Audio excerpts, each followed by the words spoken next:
Welcome to Let Your Light Shine, the podcast where we illuminate the path to your best self. I'm your host, John Louis Hardrick, and I'm so excited to have you join us on this journey of empowerment and self-discovery.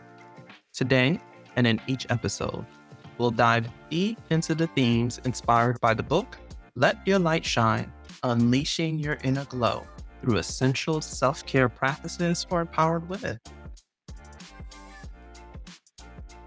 This podcast is for anyone seeking to cultivate their inner glow, embrace their power, and truly let their light shine. In our conversations, we'll explore different topics that resonate with women and girls from all walks of life. We'll discuss the SHINE method, practical and transformative self-care practices like sleep, proper hydration, tuning into our intuition, and nourishing our bodies while remaining fully engaged. But that's not all. We'll also delve into cultivating joy through hobbies, practicing grace, forgiveness, and engaging in activities that make our souls light up. Each episode features incredible women who share their stories, wisdoms, and insights. They're entrepreneurs, creatives, professionals, mothers, daughters, all shining examples of how embracing these practices can lead to a fulfilled and empowered life. So whether you're looking to ignite a new spark in your life or fan the flames of an existing one, Let Your Light Shine is here to guide and inspire you. Remember, for more resources and information, you can always visit lightshinebook.com. Let's get started and explore together how we can all let our light shine brighter. Join me, John Louis Hardrick, in this empowering journey. Here's to letting our lights shine together. And now, let's dive in to today's episode.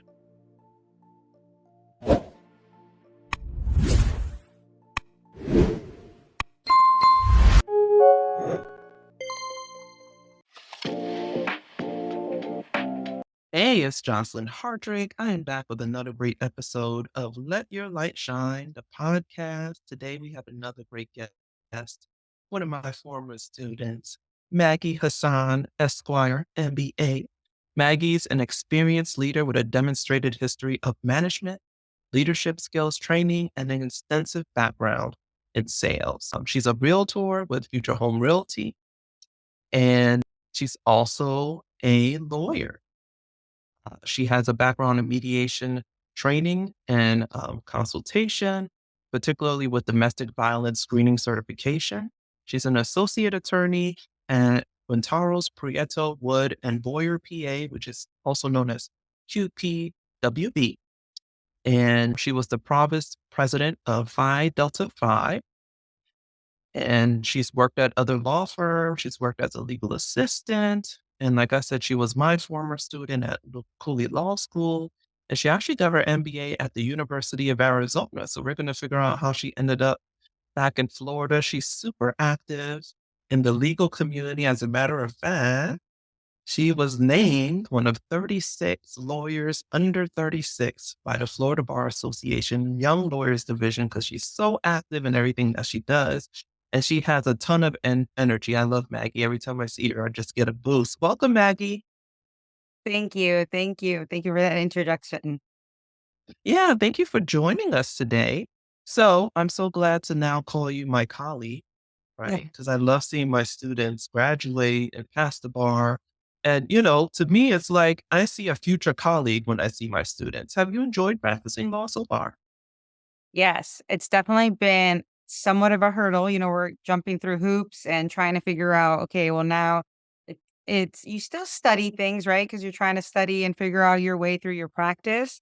But it's trying to figure out, okay, what are my responsibilities now that are different from being a student and taking that day to day? Yeah, and then, I was reading your bio, you got your MBA in Arizona, now you're in Florida, and you got your JD, and then you passed the bar. Let's go back a little bit. Like, Okay, so which came first? The realtor, the business management, the interest in law? Walk us through that. Well, really, the interest in law came first. My mom, and bring up my mom into this. My mom would ask me when I was a kid. I only had two choices: either I was going to be an attorney or I was going to be a doctor. And I didn't want to be a doctor at all. For I just knew automatic. I'm like, okay, attorney. I'm going to be an attorney. Even in high school, I remember I was in chemistry and I left class going to my counselor and I just said, hey, I want to be an attorney. Do I need chemistry in my life? Because I really didn't like the class. And my counselor's like, "No, attorneys don't need chemistry." And I was like, "Okay, great. Can I change the class?" And then but with life, I went to Purdue, for my undergrad, and, I was born and raised in Chicago, so let me start off with that too. But then I was working for T-Mobile at the time, and I was doing really good in T-Mobile and doing the sales and, working that corporate life. They moved me to Florida, actually. So I moved to Orlando at first, and then they ended up moving me to Atlanta because I was getting promotions at the time, and that's how I was getting some of my managerial experience and training experience. And T-Mobile offers a great program where they allow their employees to pursue higher education. And so that's how University of Arizona got into the picture was because they offered that was one of the schools we could do. We could have also chosen like Purdue was one of them, but I chose that one and had a great program. It was all through online studies. So I was able to do my MBA through there. And I met my husband at the time, actually on a cruise. And while I was living in Atlanta, and he's originally from Tampa. And so when he proposed, we were trying to figure out, well, do we want to go to Chicago or back to Florida? And I love Florida. I love the weather a lot more. And so that's how we kind of ended up here. When I was in Tampa, that's when I decided to pursue the real estate route, because I loved all the aspects of real property, and dealing with homes and estate planning and in that aspect of investing in properties and such. But then I wanted more. And so when I wanted more, my brother had a conversation with me and he was like, well, why don't you just go to law school? Like, we're sitting in my mom's kitchen table actually. And he was like, you should just do it. Like you always wanted to do it. Like, you have no excuse now. Like you have the time. You're married. Like your husband can take care of you. It's fine. And he started Googling schools, and one of the first schools that came up was Cooley. And so it was Cooley and Stetson. He's like, "Oh, look, Cooley's like 30 minutes from your house, with no traffic." Um, there you also have Stetson as an option. And so he just kept pushing me like, "Okay, do it. Like, you can sign up for the LSAT." And I was like, "Okay." I had the conversation with my husband. My husband was all for it. My mother-in-law is also a big advocate of me going into law school.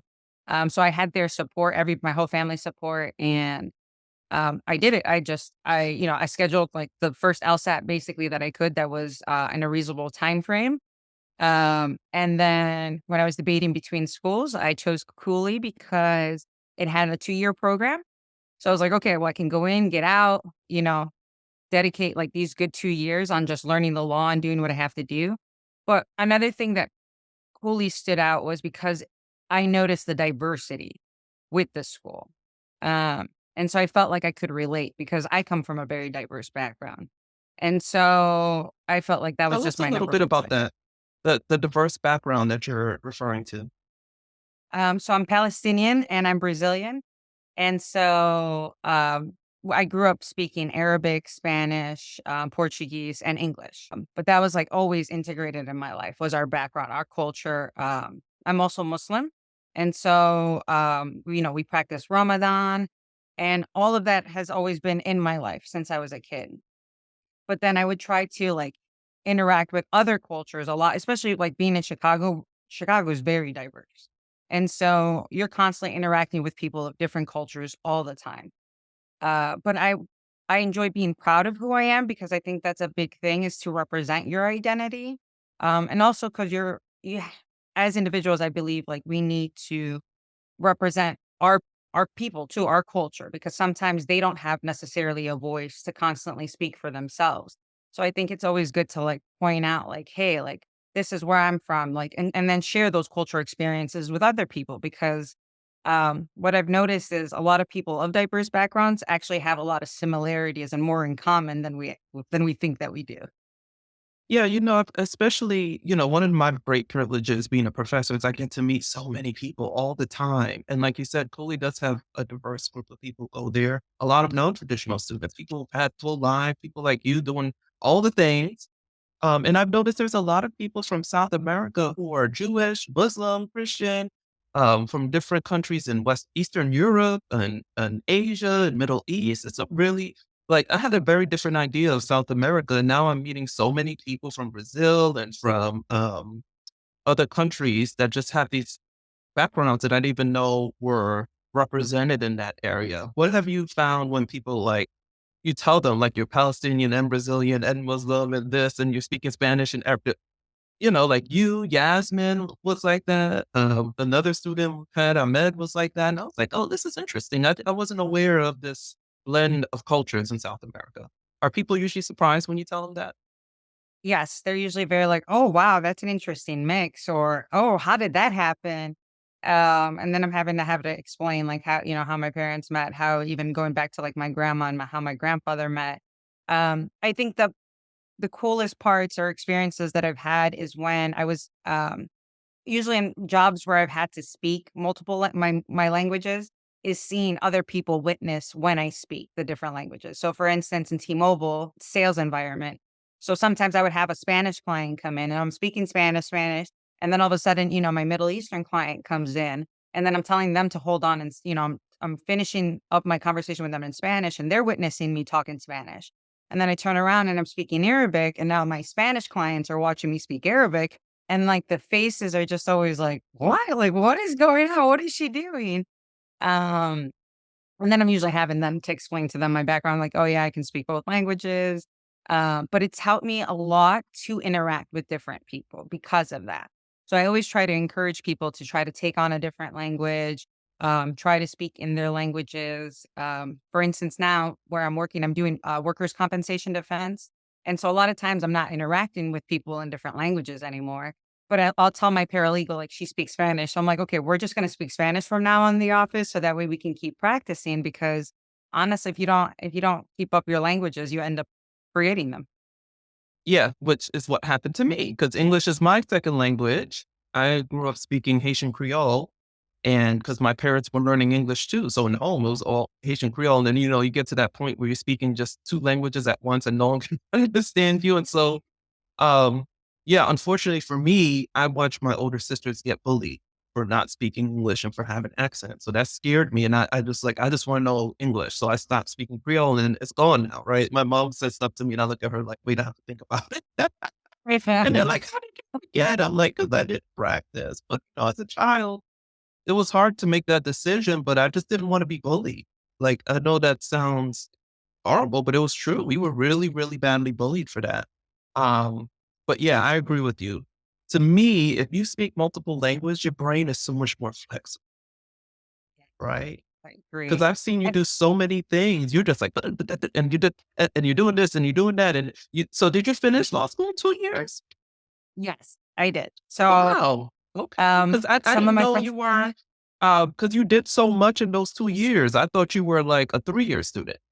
yeah, no, that's why I think I pushed myself to do so much. Like I wanted to be a part of everything that I could because in my mind, I was like, okay, if I'm finishing in 2 years, I'm not going to have that extra year to be involved in doing this. Like, let's say I was a part of lost Homeland The National journal? Security, the law review, and so I'm like, okay, well, I can do that, but I can't do these um, in the 3 years. So I had to kind of shorten everything in two.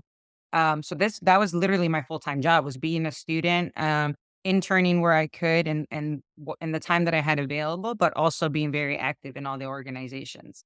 Um, but I wanted to say I finished law school in 2 years. Like I wanted that to be a part of my accomplishments and what I finished. Because I think it's cool. I don't think a lot of students like I know a lot of students that were able to finish the 2-year program at Cooley, but I think it's awesome to be able to say like, "Hey, I finished law school in 2 years. Like I worked my butt off to make sure I could do it, but it's doable." To say that it's Yeah. doable. Yeah. And then you passed the bar the first time, which is a big deal. And could I tell a funny story about that? Because we're all, when the results come on, everyone knows. So you're just like looking at social media, but you don't want to, ask someone in case they didn't pass. And we're like, I'm asking everybody, have anyone heard from Maggie? But it came out during Ramadan, right? And you were like, "Oh, no, I was focused on my spiritual observances and wasn't on social media." We're like, "Oh, thank goodness." So happy. Well, the funny story too is it was during Ramadan, and then I was waiting for my husband. And so I said, "Okay," like I gave him my student ID, and I said, "You can look, and then, you can come tell me, like, did I pass? Did we celebrate? Like, or we can open it together." Because he had to work too. And so the entire time, even my boss was like, "Why haven't you checked it out?" Like, at one point he called me and I was in the middle of a deposition, and he goes, "I need you to go home right after this. Like, you need to go home and you need to check your results. Like, I'm tired of waiting." And I go, "Well, I'm kinda tired of waiting too." But, so yeah, so then I went That's home. that's so funny. I did the same thing. Yeah? I gave my husband my ID and the password. I said, "Imma let you check." And my bosses were like, "Do you know yet?" I'm like, "I'm waiting for my husband."